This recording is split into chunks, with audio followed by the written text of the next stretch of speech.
Welcome. How's it going? So another nice morning this morning. So we would like to continue worship.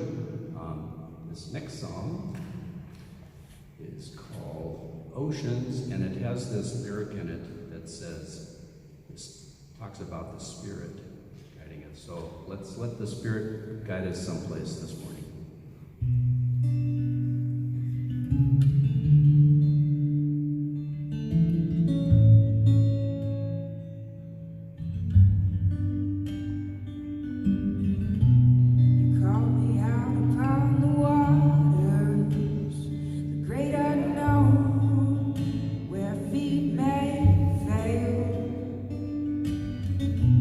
There I find you in the mystery.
who I is. My soul will rest in your embrace, for I am yours, and you are mine.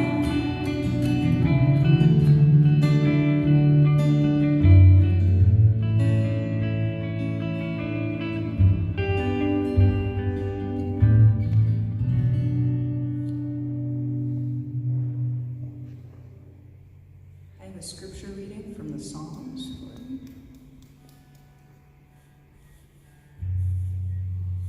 Psalm 142. I call out to the Lord. I pray to him for mercy. I pour out my problem to him. I tell him about my trouble. When I grow weak, you are watching over my life. Lord, I cry out to you. I say, you are my place of safety. You are everything I need in this life. Listen to my cry. I'm in great need. Save me from those who are chasing me.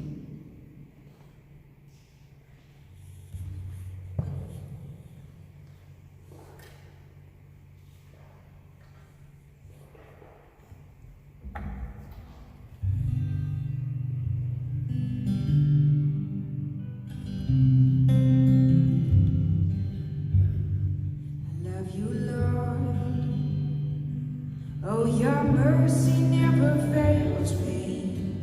All my days I've been held in your hands.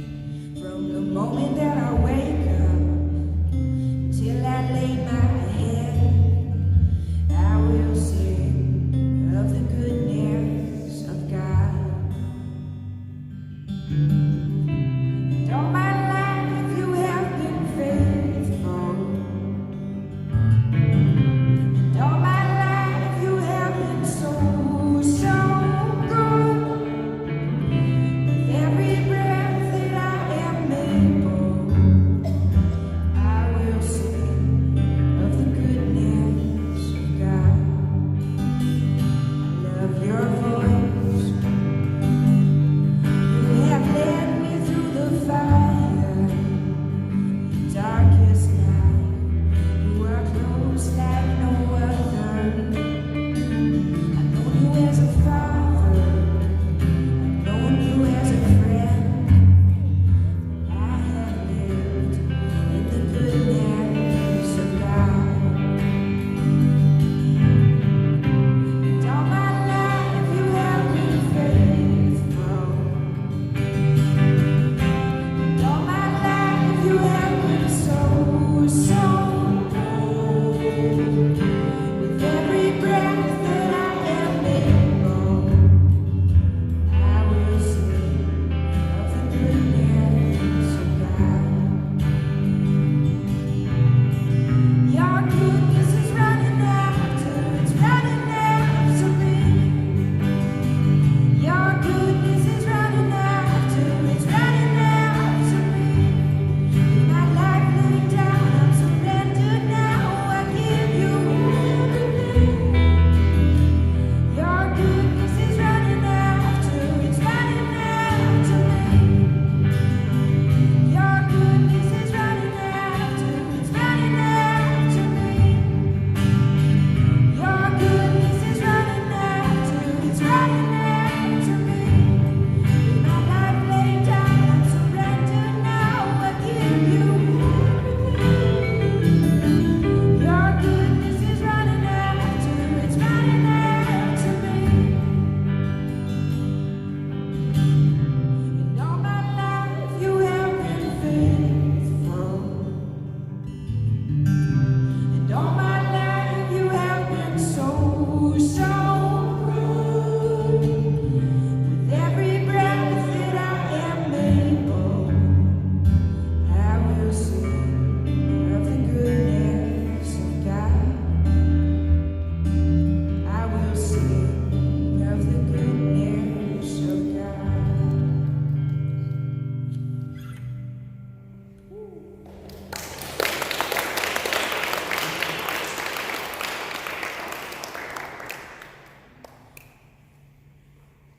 I'd like to share with you a song that I wrote myself a number of years ago, and it was inspired by a woman I had met and grew to know for about a year. So she was homeless at the time and had been homeless for a while. And as we talked, I started to learn about her story, and she had a strained relationship with her daughter. And I don't know, it just inspired me to kind of give a voice to her story, and so it's written from her perspective, and it comes back to the chorus that reminds us, everyone, not just this woman in particular, but that we have a place of belonging in Jesus. And we were reminded of that in many of these songs. I'm so grateful for that. So this song is called Family. You can probably sit down. Yeah. we left you standing long enough. Just feel free to listen along, meditate on the words.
Oh, 'cause I belong here.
students among us that are younger students. You know, some are shorter, some are taller than us.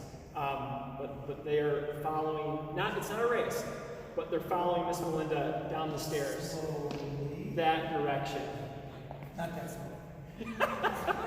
You can keep your pace, have fun, learn much. We'll try. It's been a while. I made sure my name tag was correctly placed here. I've seen some of us, at the supermarket, and others at Target, and others at Tyrol, where I work one day a week. So it's good to be with you all. I have kind of a sermonic disclaimer. It's kind of like what this sermon is not. Okay. I have 3 D's in the sermon. There's 3. It just happens. It just happens that there are 3 words that start with D in the text. Okay. And so what we're not going to do is I'm not going to labor over all 3 of those D words, right, and apply them to our life. I'm going to hover around one of the D words, but I feel like it kind of hooks into the others. And I'm not going to say a poem at the end. So it's not 3 points in a poem. It's kind of like one obscure point about one word, and maybe we'll all connect to that word, hopefully. Okay? That's my sermonic disclaimer. So I'm just going to say the 3 D words right away, just to invite us to connect to these words as individuals. All right? So here's the 3 D words. Let me make sure I got them in order. All right? So, distress. Come on now. Debt. That's my word. There's one word. Student loans. Okay, so let me do it again. Distress. Anybody? Stop. Anybody? Okay. We're going to connect with these words over the next 15, 20 minutes. Distress, debt. Any stops? No one? Okay. It's just me and my student loan debt. And the last one, which I think covers a multitude of D words, is discontented. Ooh. You thought you were out of the... No, I'm not distressed. No, we're debt-free. Discontented. Okay? So feel free to kind of latch your story onto one of those words, right? Just kind of hook it on. You don't need to invite it in. You just need to kind of have it next to you as we kind of walk through the text. And so we'll do that. We'll start with Hannah's song, and we'll go to 1 Samuel 22, kind of tease out these words. But first, a story. Sermons mean stories. A year ago yesterday, my son Levi turned 7. Okay? So yesterday, this year, he turned 8. All right, but we're gonna work to yesterday, from last year, yesterday. We decided to go on a backpacking trip, and this was kind of decided for him. Like, hey, Levi, you were Rinker, you should be a backpacker because, we're backpackers. And just so happens on your birthday, we're going to be backpacking. Congratulations. And here's the cool thing about it, Levi. We're going to walk at least 7 miles, and you'll be 7 years old. So this is how I pitched it to him. And Caleb was a little bit like, okay, how is this going to go? Why is this his birthday present to Dave, to Levi? And it didn't go well. We got there, and I had brought the backpacking tent, which is a tarp. And there's bugs in Minnesota, I've noticed. But I brought the camping tent too, okay? So we're getting ready. I'm kind of juggling, this sleeping bag goes here, you grab that. I remember saying, can you carry anything? He's 2 at the time. And he's just like, what? I'm being carried, I'm not carrying anything. And so, we're at the car getting ready to launch, and these bugs, these bugs, are just nailing us. It wasn't even mosquitoes, it was just the flies alone were just taking us down. There was crying, I was about to cry, the boys were already crying. Kayla was like, all right, man, where's the deep? Let's go. And so I make a good move. This is my only good move. Instead of the tarp, I reach for the camping tent, which has bug net. So I grab it, and I'm like, we're doing this. I just decided this. And they're all like, you just decided that now. Things aren't going to go well. So as we're heading into the woods, they ask me how long to the backcountry campsite. And my practice as a former youth pastor is to answer every question with like an abstraction. You know, hey Dave, when are we going to be there? And I've committed to just the number 7 as an answer. It doesn't matter how many miles, how many minutes, I just say 7. And so that went over well with youth group kids because they're like, well, we trust you, Dave. Like, you'll lead us and it'll be great. So they asked me, you know, how long, where to, and I'm saying 7 over and over, and they're still crying off and on. And they don't get that, like, I'm not answering them directly. I'm trying to say, hey, be in the moment, you know? So whatever. And it did end up being longer than the map showed, or I had calculated on the map. It was just twice as long. And then when the thunder clouds came over, you know, and, you know, the lightning, you know, was kind of scaring Emerson, and Levi kept slipping because of the mud and the rain. You know, 7 just wasn't an adequate answer, okay? For anyone, including myself. And so we eventually got to camp, you know, the sky parts, the bugs come back out. And for the next couple days, you know, I was like, how do I, because we got to go backpacking for his birthday next year, because it's tradition now. And like I'm already like regrouping, like how do I pitch this next year? So, you know, a year goes by, almost, summer's approaching this year, and I said, hey Levi, like, what do you want to do for your birthday? And without hesitation, he goes, backpack. Like he had forgotten the whole thing, right? All the distress, all the discontentment, right? And I reminded him, you know, remember the bugs and the rain and Emerson, and you cried a lot too. Remember you kept rooting for frogs and falling, and you hurt your leg pretty bad. Remember that? He's like, yeah, but there were frogs, you know. And he's just kind of just oblivious to it, and maybe trying to please his dad, right? And so Caleb butts in and says, hey, what if we just went backpacking this summer? In and around Levi's birthday. It doesn't have to be his birthday backpacking trip. We'll just go backpacking and we'll see what happens. And Levi, now what do you want me for your birthday? And he's like, wow.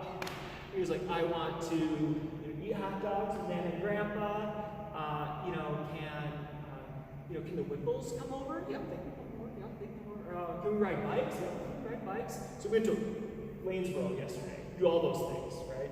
And I'm the one who crashed on the bike, and I think my neck is fine. But if I just collapse, it's because of the bike crash. So Levi, you know, had these options, right? But it's when you go out into the wilderness, right? There is this moment, and I feel every time I head into the woods, like you are choosing to do this. There is a willingness you have on your part to distress yourself so that later on you have some story to tell, some experience, right? When I talk to friends who don't like being in the woods, they're like, I just don't get it. Or don't like to run is another thing. Like, you're not chasing a ball, you're just distressing your body. Like, don't you know walking is more healthy for you? You know, they come with all these, and I have to go, I'm willingly doing these things. I don't know why, but we do. We go, we do hard things, we willingly distress ourselves, and there's something there that I'd like to explore, okay? There's some kind of, maybe it's even an ethic at the kind of base note of this. If you've ridden the bus lately, or any kind of metro link, right? You've been in this situation where it's crowded on the bus or train, and you kind of want that seat that's closest to the door so you don't miss your stop, right? But those seats closest to the door, they're not the spots that are open up for someone who has a wheelchair. They're the spots that are like, in LA, the sign like had a person with a cane, I assume an older individual. These are for older folks. They didn't have a picture of a pregnant woman, but often, you know, it was like, okay, a pregnant woman is sitting next to this door. That is a good thing. There's 3 spots right there. And you as an individual get on that train, and I often coveted those 3 seats. And also I had like a kid with me, so maybe it's like being pregnant. And everyone's like, no, it's not. No, it's not. Gotcha. So you have this moment where you willingly do not sit in those chairs, right? You distress yourself and you stand near those chairs because you still want to be near the door, right? But there's like 100 moments, right, throughout the day, throughout our lives, that we have these like little decisions where we willingly do something that's harder, that's more distressing than just being a passerby, right? It's active, it's participatory. So this is the thing I want to noodle around in as we latch ourselves to these words: discontented, debt, distress. Okay? Are you ready? Okay? All right. It's the Bible. I'm going to read parts of the Bible. And most of what I'll read is from 1 Samuel. So as we're kind of jumping around through some verses, and you want to like go back or write it down. Everyone's got their notebook out, I can see. As a teacher, that's always, there's no notebooks, but just commit them to memory. This is all 1 Samuel. Okay, so 1 Samuel 2. 1 Samuel 2. This is kind of a famous song. And I wonder who made it famous. Okay, so just listen closely. I don't want to litter. There we go. All right, 1 Samuel 2. Then Hannah, it's a great name, prayed and said, "My heart exalts in the Lord." All right, you just got to stop right there for a minute. Later on, somebody who gives birth to Jesus, her name's Mary, this is the line she quotes to start her song, her Magnificat in Luke's Gospel. So, right away, Hannah's song has sort of taken shape, in the tradition. It has a life of its own. But I want you to hear sort of the arc or the trajectory of her song, because it shapes the whole book of 1 Samuel, and I might note Mary's experience as she describes what Jesus is up to, what her son will do in the world. My heart exalts in the Lord. My horn is exalted in the Lord. My mouth speaks boldly against my enemies, because I rejoice in your salvation.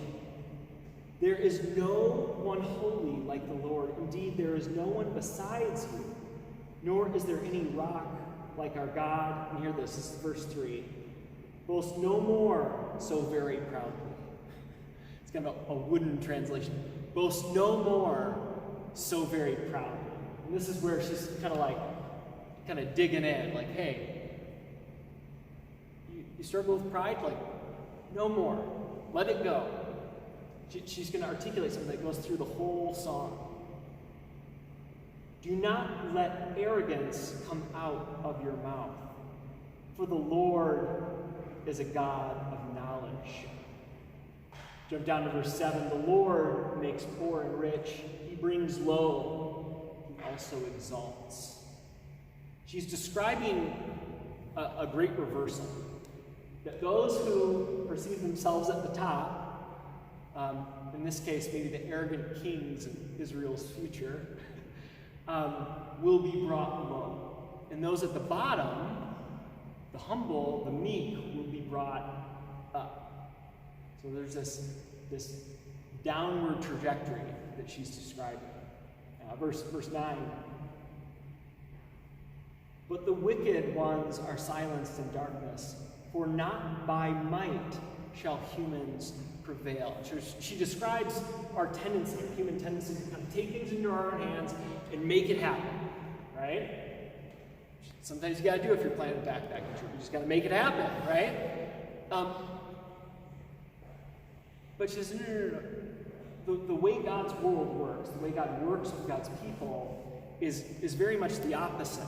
There's someone you're chasing after, and where they go, that's where you go. And it might be distressing.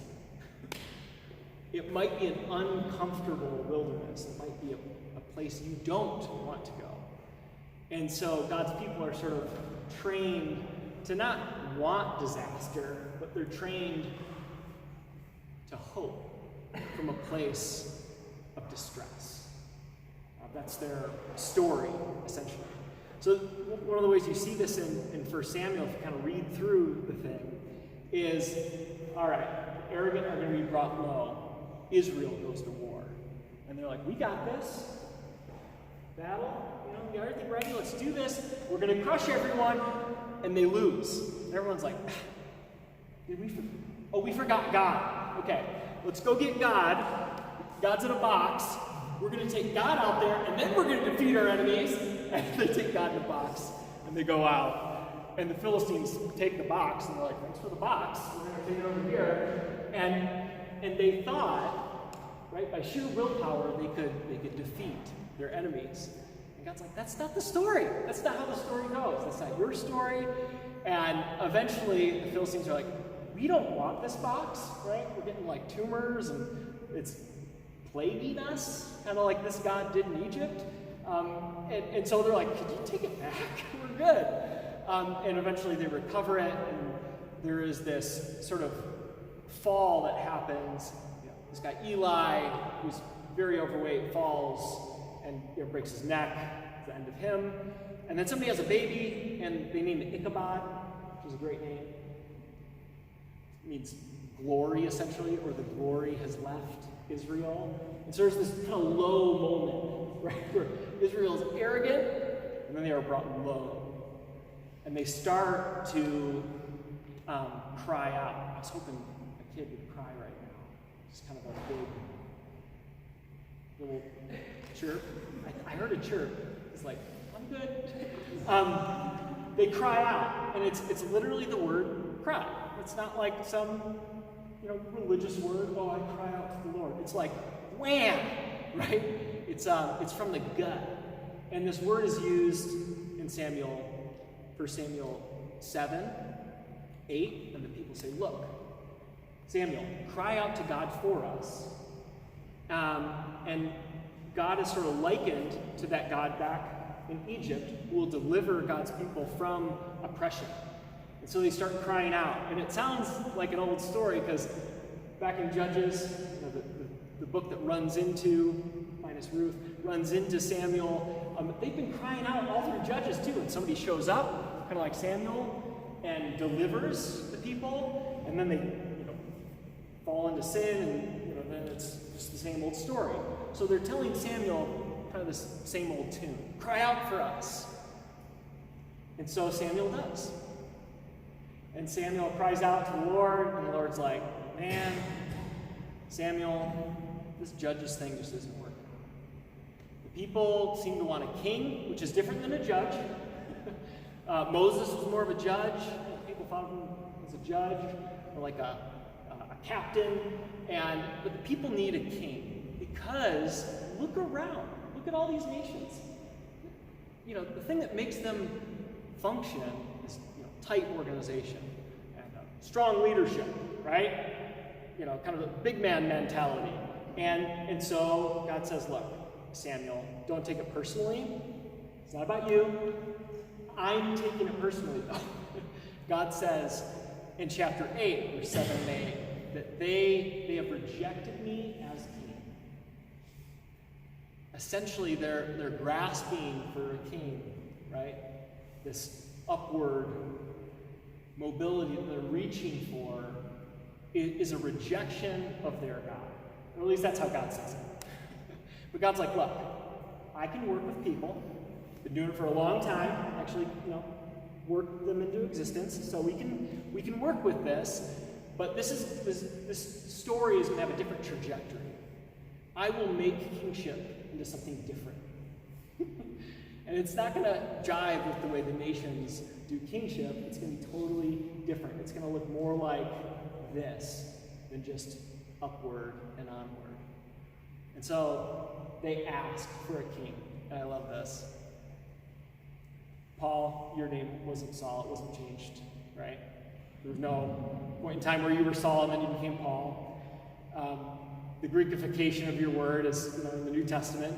But Saul, that character, his name literally just means ask. So they asked for a king, and God's like, his name's Ask. How about him? And everyone's like, what? well, he is taller than everyone else, and he is very handsome. No offense. Okay? And there's this like moment where, and many have seen this in some meeting or some situation where, well, what do we think? And the tallest man in the room has something to say, and we all listen to that man. And so it's comical. There's a bunch of irony. I was like, here, do it the way the world does. There's your ass guy. You've asked for him, here he is.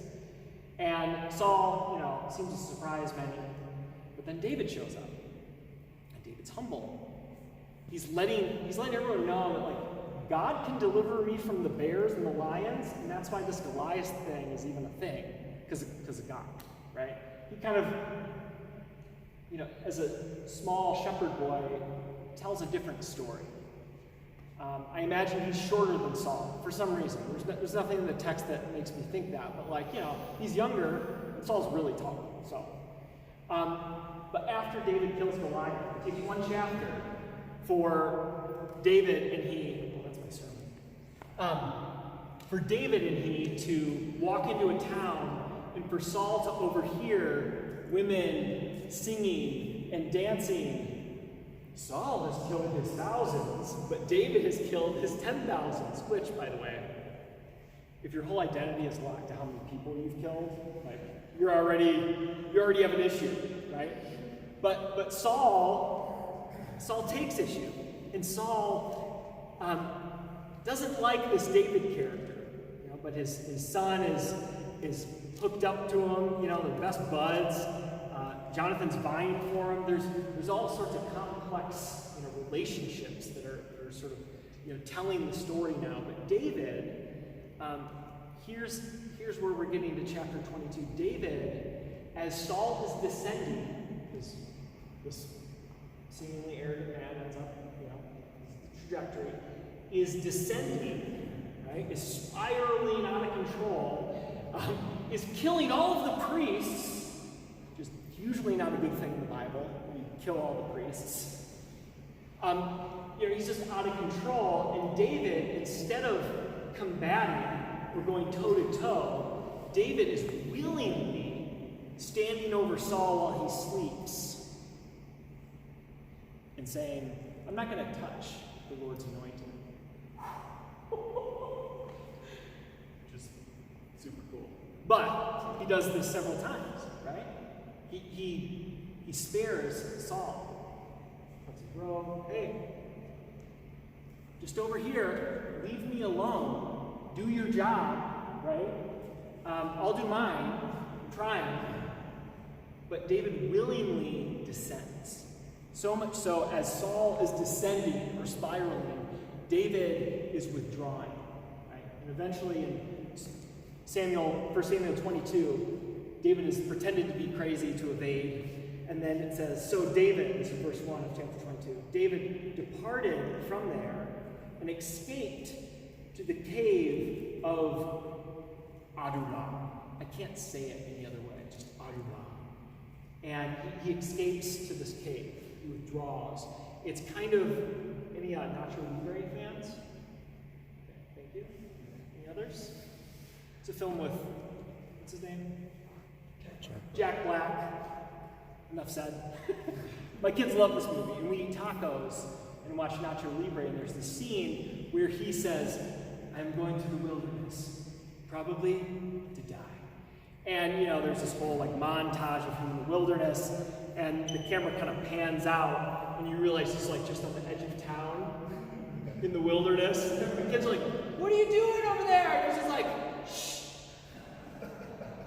I kind of imagine David in this cave, just kind of outside of town, probably to die. But everyone's sort of gathering to him, too. But here's our D words. When his brothers and his father's household heard of it, they went down there to him. So the text is telling us, to the cave, and his family all comes down to him. Eventually, he takes them across the Jordan to Moab and secures them with an enemy king. It's kind of interesting. But verse 2, and everyone, the text gets really clunky here. There's all this repetition, which is a Hebrew writer's way of saying, pay attention to these words. Let these words hook into your story, which is hopefully what we're doing as we're listening. And everyone who was in distress, and everyone who was in debt. That word debt is probably, like enslaved. Yeah, you have a landowner that owns you, or you owe them, and there is this slave relationship. Saul keeps guaranteeing his officers land. I wonder where he got that land. Distressed, debt, and everyone who was discontented. They gathered to him, and he became captain over them. Not king, that word's not there. Became captain over them. Now there were about 400 with him. Later in the next chapter, about 600, which is the number that gathered with Saul earlier in the story.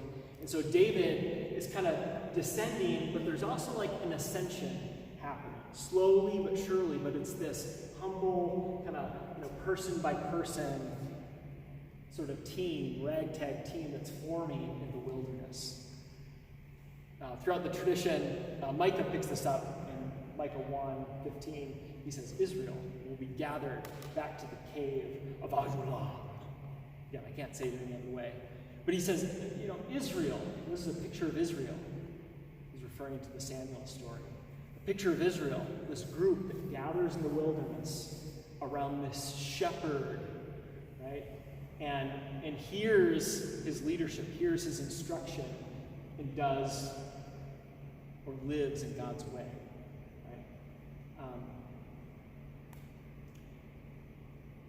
Later in history, before the New Testament's written, when the Greeks are hanging out, there's this group called the Maccabees, and they end up gathering in this spot to launch their revolution against the Greeks. So over time, people gather here. It's not quite where John the Baptist started gathering folks, but it's in the same area. And so John the Baptist and eventually Jesus gather in the wilderness, and they start these kingdom movements that refresh, revive the people. This is David's story. And so one of these D words, I want to explore it a little bit, because there's something going on here. All throughout 1 Samuel, we won't read all of them, but here's the verse numbers. 1 Samuel 4:8, 1 Samuel 6:6, and especially 1 Samuel 10:18.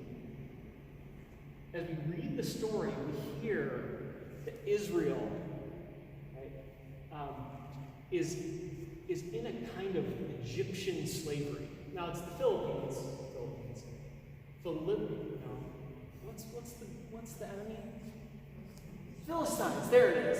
Okay, it's the Philistines, and their king. Right? It's kind of there's this dual oppression going on. And it's likened in all of these texts throughout Samuel to like an Egyptian slavery, okay?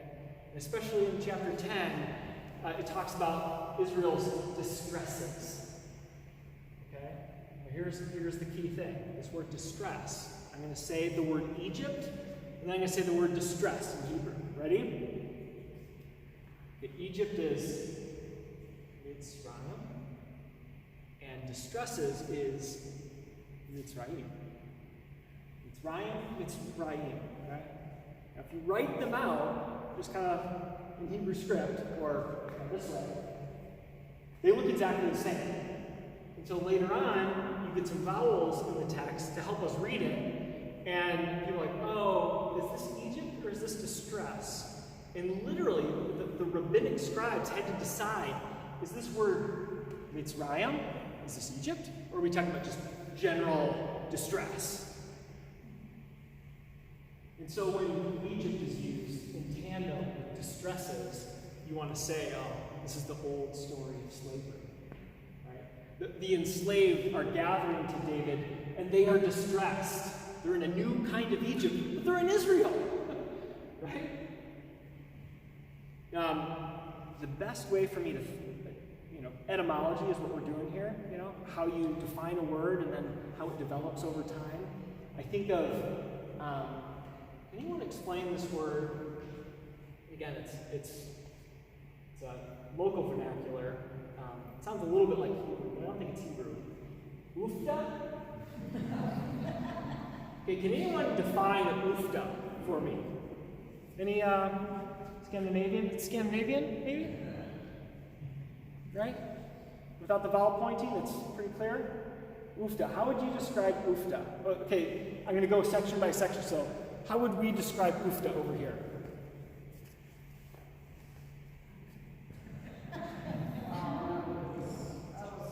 It was, wow, that was something. Okay. Okay. What's that? Oh my. Okay. Any others? All right. Ouch. Okay. Ouch. So like stub your toe. Oofda. Okay. Any others? Okay. Or how you've heard it defined by the ancestors. Does anyone know what I'm talking about? Oofda? Is anyone like, I have no idea, I've never heard of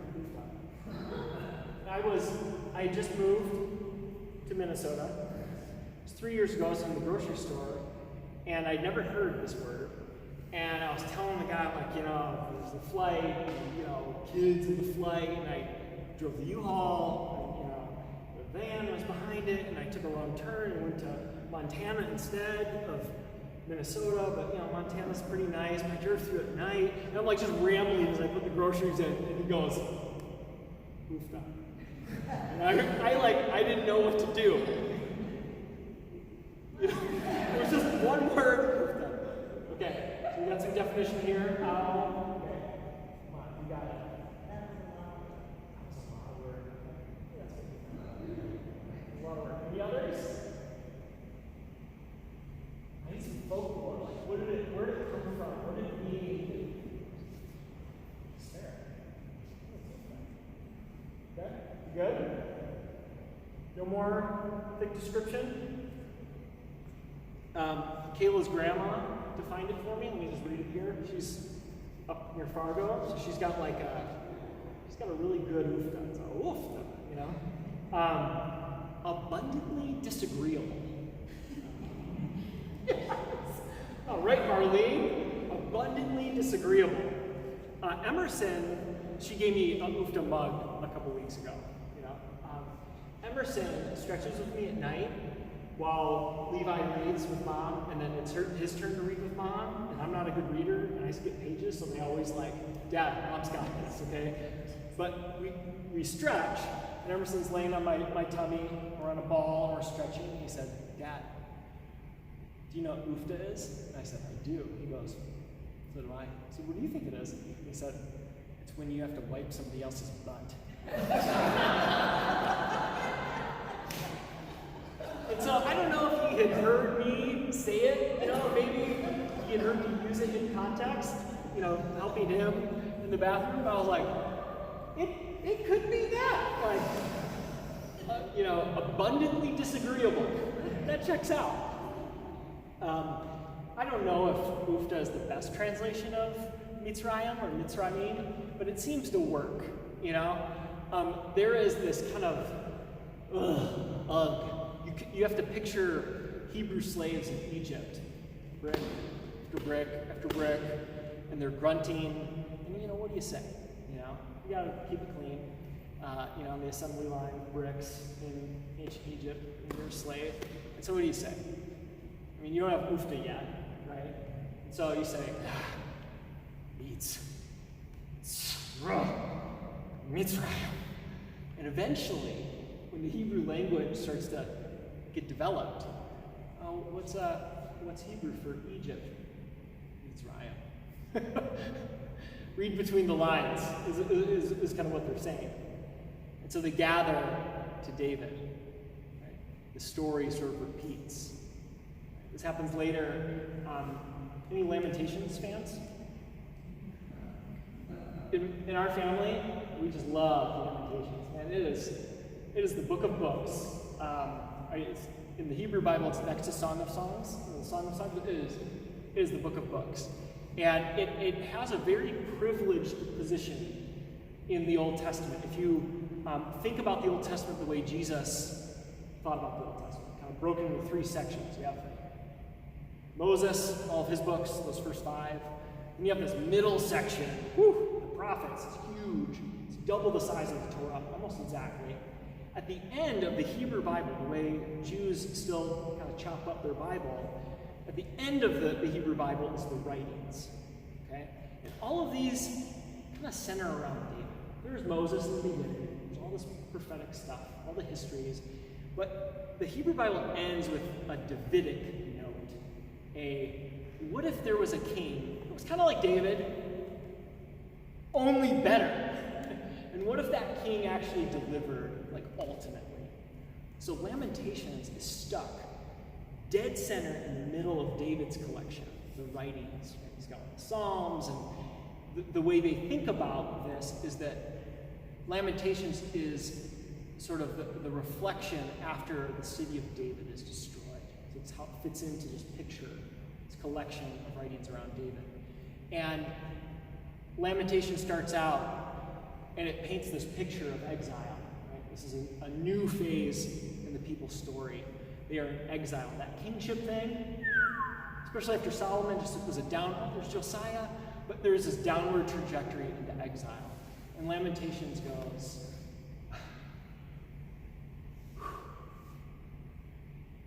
slavery. This is verse 3. It's like they have gone into mitsrayim, into distress, into Egypt again. Hosea 8 and 9 make the same point.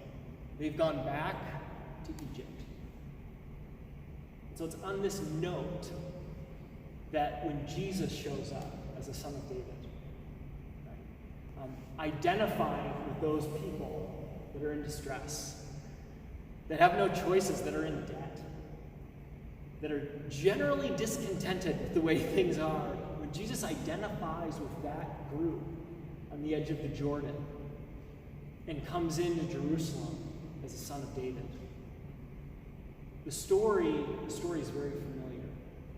But what Jesus and David have in common is this choice to move downward.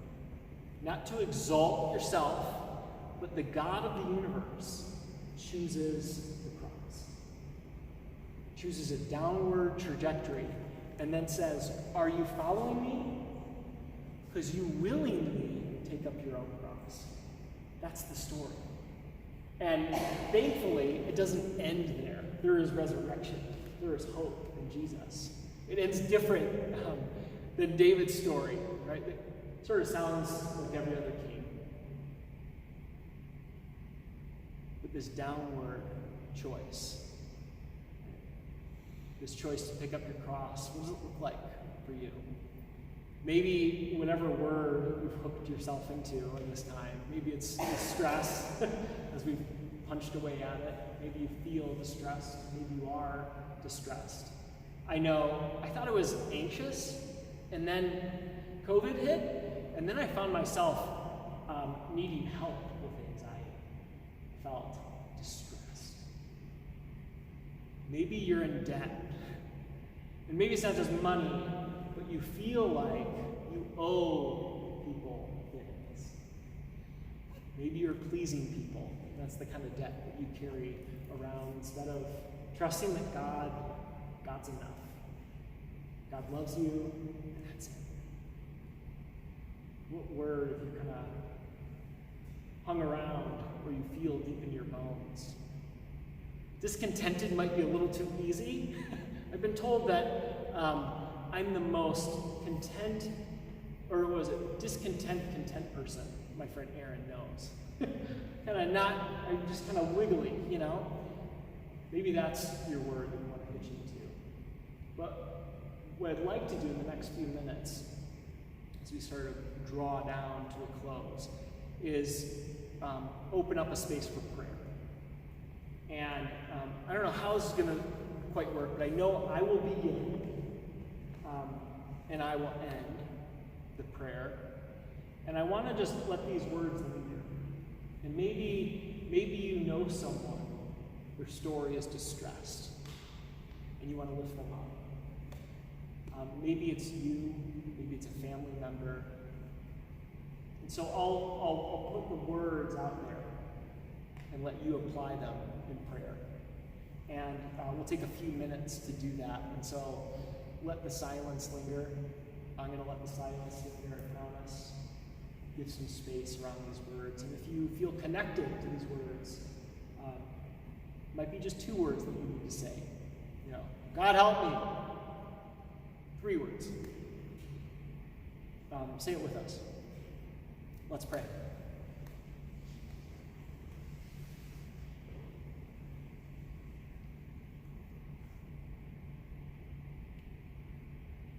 God, we thank you that you are in our midst. That you're not a God distant, recluse. But when we feel down, when we are down, you are there. You chose to descend with us, to meet us in slavery, to meet us in our humanity. Become us, be with us, guide us in our distress, our debt, our discontented. And so, God, we ask you, we pray for your presence and your love as we are the distressed.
God, we are the debtors.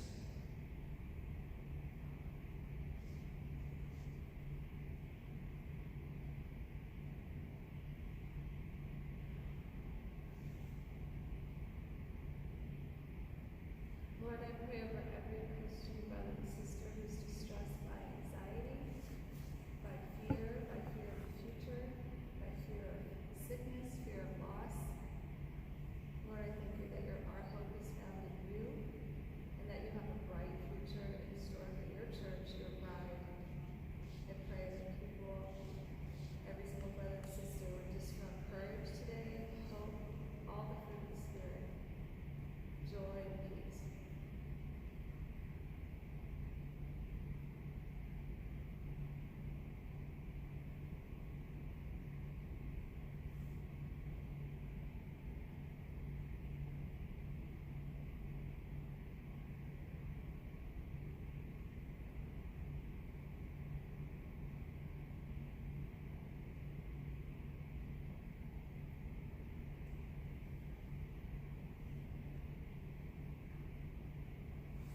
God, we pray for those who don't feel like they belong, whether that's in this town or around the world.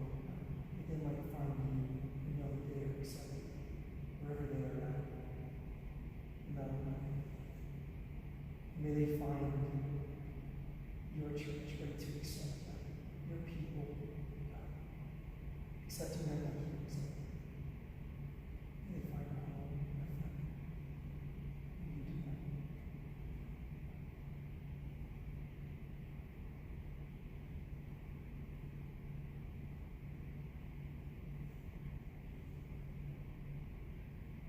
God, we are the discontented.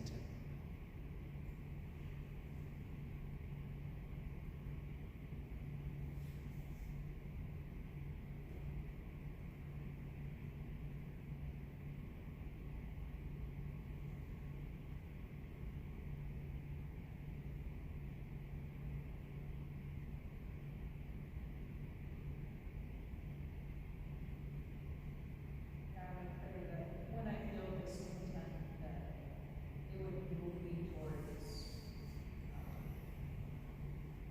righteousness and justice rather than keeping me in a place of anger where I choose to stew in that. Nothing positive comes from it.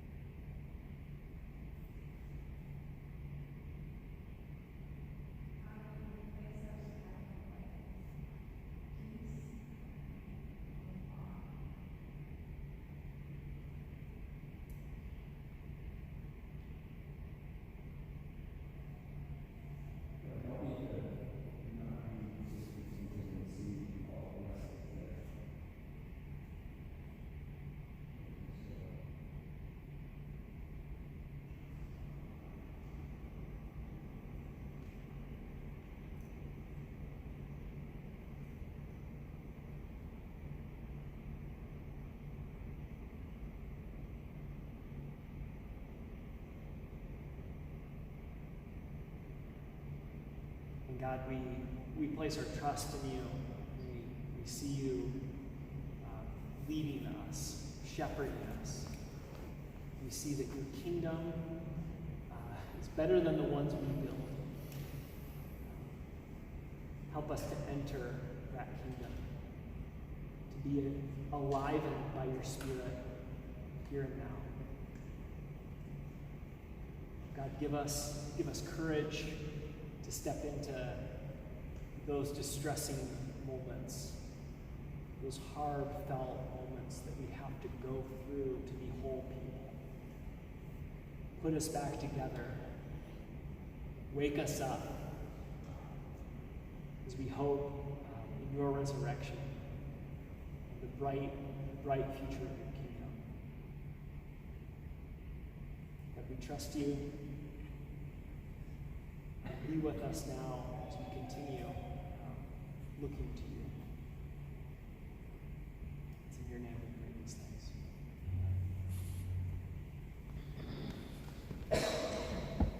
Would you please stand with us and sing this last song?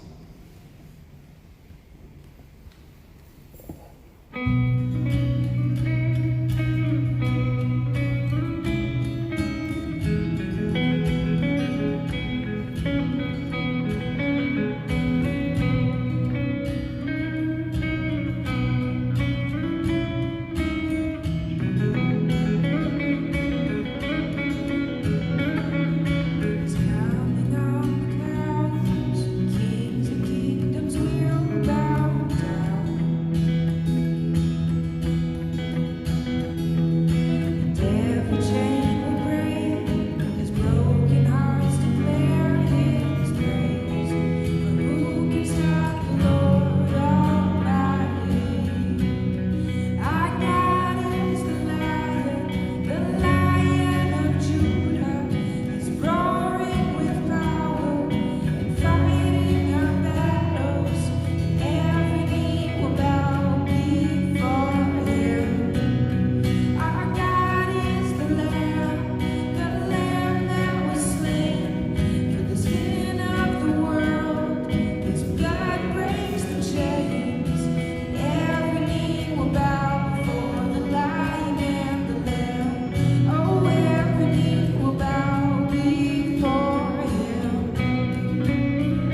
One announcement.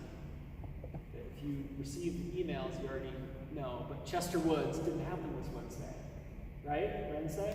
Because it rained. So next week, Wednesday, is our Chester Woods playtime at the beach. And so, friends, if you can do this, I'm gonna do a benediction. I like to receive it, to kind of catch it, prayerfully accept it. May you be the ones that go down, that descend, that go low. May you find God there. In others, in your own experience, may you notice that Jesus is going down, leading you into the depths. Go in peace.